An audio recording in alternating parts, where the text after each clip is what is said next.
The Council of Forgotten Gods.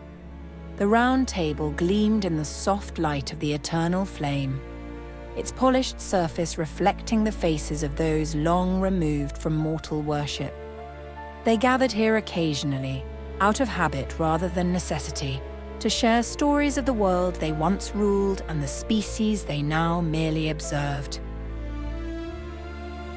"I am Inti, god of the sun," the golden deity began, his radiant form dimmed for the comfort of his companions. "From the Andes of Peru, let us address this pressing question. If our little star wanderers were to go to war with the aliens, who would they choose as their opponent?" "I like this game," bellowed Thor, the Norse god of thunder, his hammer resting casually on the table. "The fire-hearted ones are clever, but also foolhardy. They go straight for the strongest species, probably something twice their size and bristling with weaponry. It's their nature." "I disagree," interjected Anansi, the trickster god from West Africa, leaning back in his chair with a grin. "Earth spiderlings are cunning. They'd pick an opponent they could outwit. Perhaps a species with a rigid structure, like those lizard beings I heard about. The Star Dreamers would unravel their hierarchy and send it toppling, just for the fun of it." Beside him, Huitzilopochtli, the Aztec god of war, chuckled. "The little blood drinkers don't need a reason to go to war. Chaos and pride call to them.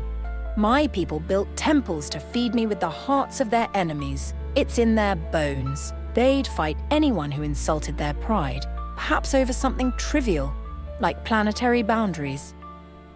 Kali, the Hindu goddess of destruction, spoke next, her voice both soft and menacing.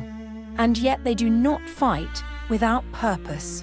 Our stubborn dustclingers fight for survival, for the future of their offspring. They would choose an enemy that threatens their existence, and their fury would be unrelenting. They'd win through sheer willpower." "My friends, we overlook the obvious," interjected Morrigan, the Celtic goddess of war and fate, swirling a goblet of ethereal wine.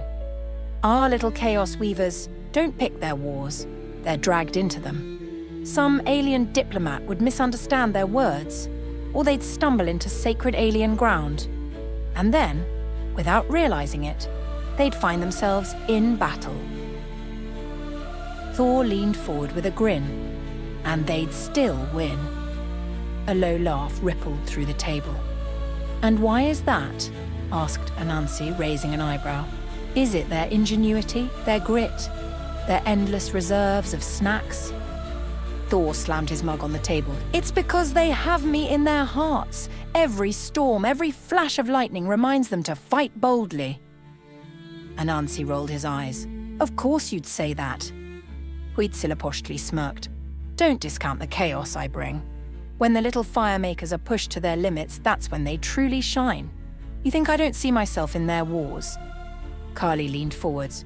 "Or me, in their resilience."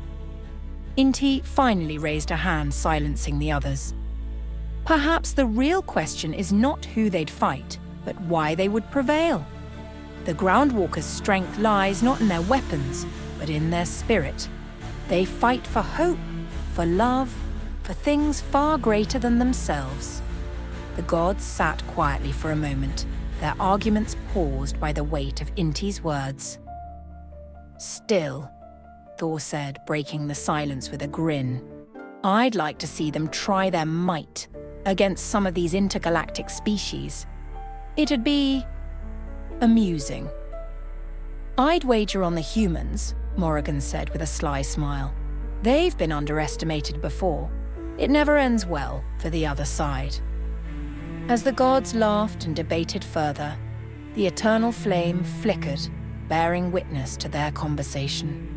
The humans below, unaware of their celestial council, continued their lives, arguing, innovating, and, of course, preparing for the next great challenge, whatever form it might take.